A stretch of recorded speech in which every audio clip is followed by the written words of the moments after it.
my name is Agent Psycho, and this is going to be the MP7 review that all of you guys have been dearly waiting for. I do apologize for the insane wait time or the delay time between reviews, but I've been really busy these days, so you can't really blame it on me. But hopefully, this will pacify some of you guys. But the reason why I'm also speaking in very low voice is because my roommate is sleeping right now. For you guys who are not aware, I am in college right now. I just moved in earlier today, like barely even like 8 hours ago. So I'm gonna have to keep my voice down because it's like 1:30 a.m. in the morning.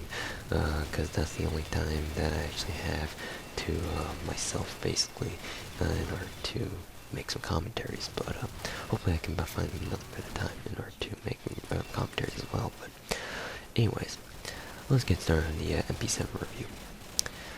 So, the little bit of background information on the MP7. For one day it does cost 1200 GP, but as you guys clearly know, there are no more one-day sales. So for a week this costs 5880 GP, and it is unlocked at the rank of Command Sergeant Major 3. Now, jumping into the statistics, the damage on the MP7 is at a 34, which means that it is slightly more powerful than the MP5A4, but weaker than, like, say, I'm trying to think of a submachine gun that has like 35 damage here, but I think the K1A also has 35 damage, but I think the Scorpion has like 34 damage. I'm not too sure, but they should have about the same damage. So damage rating on the MP7 should be about the same as the Scorpion, but the overall damage profile of the MP7 is much more consistent than the Scorpion's is, which means for you this means that the overall damage profile and the overall range of the MP7 is very much so in line with that of a very short range assault rifle. The range that the MP7 has is actually astonishingly good, so you can actually use this effectively at middle range, even far middle range if you use it well and burst fire. But because the MP7's recoil is so low, you can actually just spray with this thing. You don't have no need to burst fire with the MP7, but we'll get into that in a second here. But in any case, that's for its damage profile. The portability on the MP7 is at a very high 85. I mean, it's nowhere near like, the Scorpion or the MP or the what was it again? The Chris, but it's still very, very high. I mean, it's pretty much one of the highest for as far as GP submachine guns go. So the portability is obviously very good for even for a submachine gun. Moving on to the rate of fire. The rate of fire on the MP7 is at a very high 87 as well. So it's not that far off from, like, say, the Chris or the Scorpion. So you're going to expect a lot of overall DPS from your MP7, especially from a submachine gun. Moving on to the accuracy. The accuracy on the MP7 is also at a very high 70 as well. If you compare it to other submachine guns, you'll find that the MP7 does have not really top of the line, but it does have higher than the average accuracy especially for a submachine gun. So the accuracy is pretty good on the MP7. However, just exactly how you'll be able to get any benefit out of that's probably best left up to you. Moving on to the actual recoil. The recoil on the MP7 is at a 65. Now let's talk about the recoil a little bit. The recoil spread of the MP7 itself is minimal. Pretty much, it'll probably spread out like, I don't know, maybe about, I want to say a fourth of its maximum size, and or if you like 25% more maximum spread, and that's it. And it won't get any higher than that. So obviously spread and the sprint, both in terms of sprint, or not, what am I talking about? The spread, enlargement time, and overall maximum spread is very good, and you don't really have to worry about them too much. So obviously that's a very good thing. Moving on to the recoil kickback. The kickback is also very, very low as well. But the thing is that about the MP7, the MP7 has very, very strong side-to-side recoil. What that means is that if you just spray with the MP7 and just let the recoil just, do its thing, and you just see how the recoil pattern behaves on the MP7, then you'll notice that the MP7 has a initial vertical. It just goes straight up for like the first maybe 2-3 bullets, and then suddenly it kicks very strong to the left or to the right. You can also see this very clearly if you potential scope on the MP7, say like an iTech. Usually I prefer using an iTech with the MP7, but whichever you guys prefer. But when you use an iTech or an ACOG on the MP7, you can definitely notice that the recoil pattern is indeed a strong left to right kick. I think maybe you can spray at least like 5 bullets per like pull, if you guys know what I mean. Like the MP7 will spray like 5 bullets to the left, 5 bullets to the right, and then it just keeps going like that. And it's a very steady pattern, and you can definitely predict it. However, it's still kind of difficult to manage, especially if you're strafing and your gun recoil it kicks in an exact wrong way, or as you don't intend to. Like it basically kicks in an exact opposite way while you're strafing. And that could pose a problem, because it makes your job a little bit harder. But overall, the recoil pattern and spread, overall recoil aspect of the MP7 is still very, very good, even for a submachine gun. And definitely the MP7's recoil is one of the easiest to master in all of combat arms, probably second only to the UMPs, but just because it's so user friendly. But then again, that's the UMP. Moving on to the overall recontrollability. I mean, I've already covered this, but it's overall very good. Moving on to the tap fire ability, the MP7 is surprisingly tap fireable. I mean, there's really no reason why you should, unless you're like at really long range for whatever reason. But I mean, even though it has a very high rate of fire, you can still tap fire this thing. So if tap fire is ever an option for you, the MP7 is definitely there to provide that. Moving on to the sprint drawback. The sprint drawback on the MP7. Now here's one of the drawbacks of the MP7. Here's one of my main personal cons or personal qualms about the MP7. The MP7 has a very slow sprint drawback time. It's very pronounced and it's very noticeable. Other times, even though their assault rifles have faster draw speeds or sprint drawback times than the MP7, you can definitely it's due in part because of the fact that the MP7 has a very unique sprinting animation. You can definitely, it's not really unique per se, but you can definitely tell that your character is kind of running in its running animation, and because of that, however, the sprint drawback time is actually lengthened. So I have a personal issue about that. I feel it's too slow, but I mean, it could just be me. It's not like it's not like it makes or breaks the gun for me. So it's just something that I would like to see improved. But I mean, if it's not, then that's okay, because I'll just have to deal with it. And it's just one of the few cons that the MP7 might have that I just need to deal with. But in any case, the sprint drawback time is indeed pretty slow compared to other guns anyway. Moving on to the draw speed. The draw speed is pretty moderate actually. There's nothing really too slow about it. It's pretty average, same as your MP5 or something like that. So there you go. Actually, now that I'm looking at it, the gameplay that I labeled as MP7, I'm actually using MP7 Steel, so I do apologize for that. I'm probably just gonna go ahead and get some more MP7 gameplay or something like that later on, so I'm gonna have to rename that file as well. But in any case, the center speed on the MP7 is very fast because of the fact that it has overall recoil controllability is also in part due to the fact that it has very good center speed, and who doesn't like fast center speed, right? Moving on to the reload speed. The reload speed on the MP7 is very fast.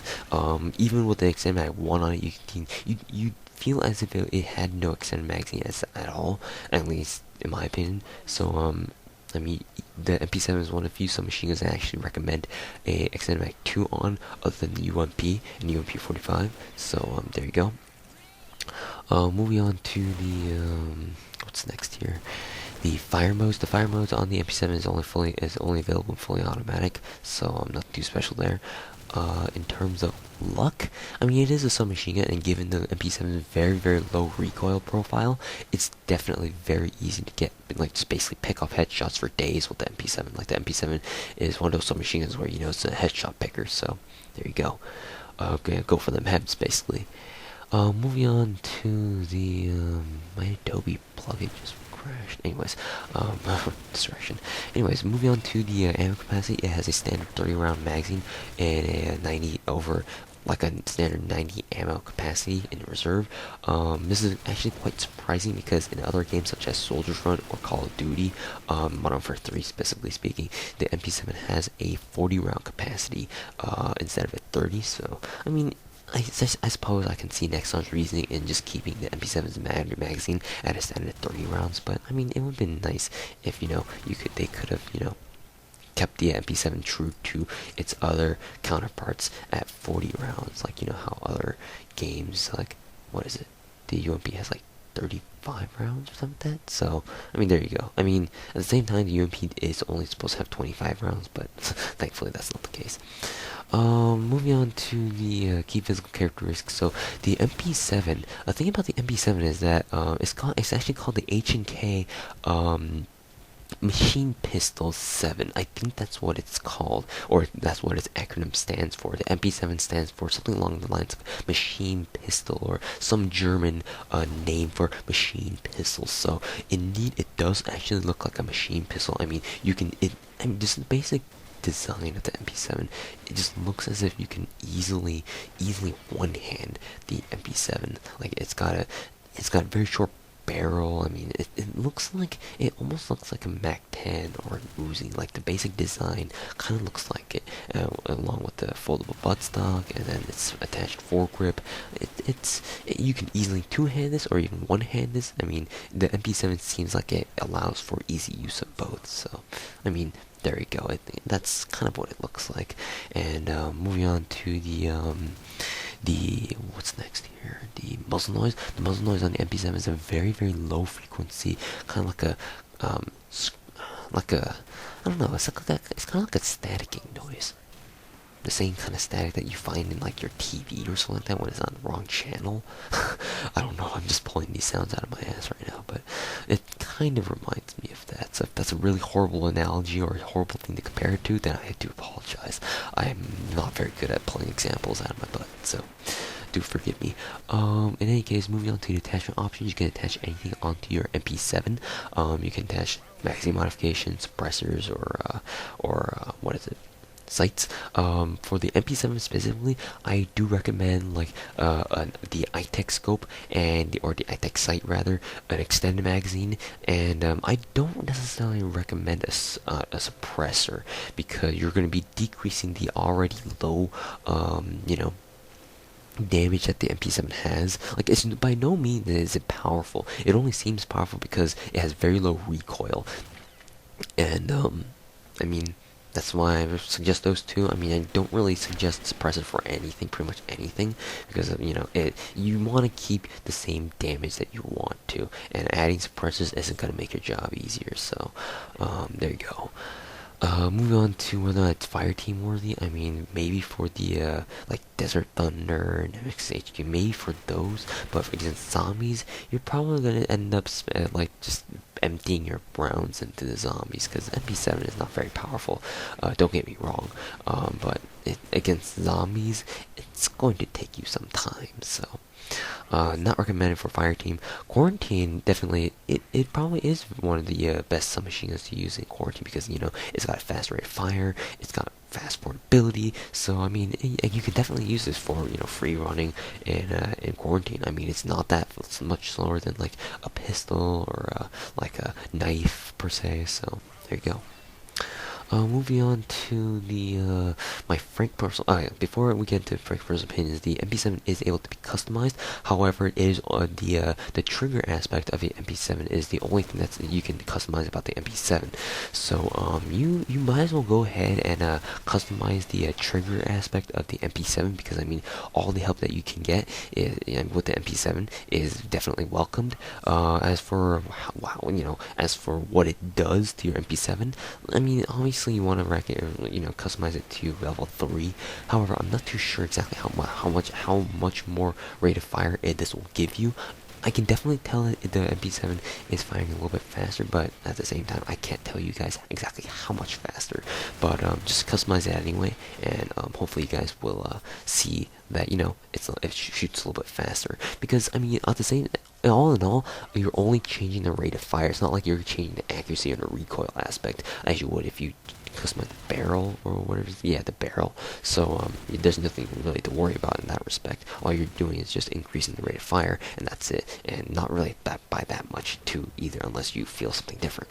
Anyways, guys, as for my frank personal opinions, the MP7 is one of the best GP submachine guns that you can get from the GP arsenal. It's just that it's pretty popular, I would say, but it's just that not even then is not many people use it because of its semi-high rank requirement as Command Sergeant Major 3. Also, on top of that, it's pretty pricey. I mean, 1200 GP just for a submachine gun. I mean, you might as well buy like an MP5 or something that costs like nearly 50% less. Right, it does cost 50% less, but I mean, just the MP7's performance isn't that high to merit the fact that it costs so damn much to begin with. So there you go. The MP7 is still nonetheless still a fantastic submachine gun, and definitely you guys should all check it out if you guys have not tried doing so. I mean, seeing how many of you guys have been begging for an MP7 review. I mean. The MP7 is really good, and I do admit to that. And the MP7, in fact, I remember when quick funny story. I remember back in the day when the MP7 was first released, and back in the day when the MP7 was first released, they actually had like separate cases, like the Mist G. Before the Mist G came along, there were actually cases for each individual gun type. So like you had your Mist AR, you had your Mist shotgun, you had your Mist SMG. Like you could buy each individual case and to give yourself like a certain weapon, like of a specific type. And I remember when the MP7 came out, like before you could actually see what new weapons were coming out through the supply case. So technically speaking, you could actually buy a new gun that was going to be patched into the arsenal at a later patch date before it actually came out, because they already released it in one of the supply cases. So when the MP7 came out, when I checked the SMG case and saw that this new gun called the MP7 was out, I just spammed SMG cases until finally I got it for a week, and oh boy, I used it so much and I loved it back in the day. I don't know if they did anything to it ever since then, but I mean, to me anyway, the MP7 still kicks some serious ass. So in any case, those are my frank personal opinions on the MP7 with that little funny story at the end. And it's not really funny, but just something interesting for you guys. And yeah, the MP7 is a fantastic submachine gun. If you guys have not checked it out, I highly recommend you guys check it out, because it is not only overall very good damage over range and very good recoil. Like the recoil is a selling point of the MP7, just like it is in Call of Duty. But it is also a very good headshot machine, and you can easily pick off heads with the MP7. I mean, you don't see me going for heads very often, but I can definitely see someone who is very much so trained in headshotting people that if they get your hands on an MP7, then they can seriously kick some ass. Anyways, thank you guys very much for watching. This has been a review on the MP7. My name is Agent Psycho, aka Sniper98. And now that I think about it, I didn't even introduce this review with the chapter number. So this has been the MP7 review, chapter number 55, I believe, of the Exploring the Arsenal series with me, Agent Psycho, aka Sniper98. And I hope you guys found this review useful. So we'll be jumping into the rest of the MP7 family as follows. So thank you guys very much for watching, and I'll see you guys later. Yukuri.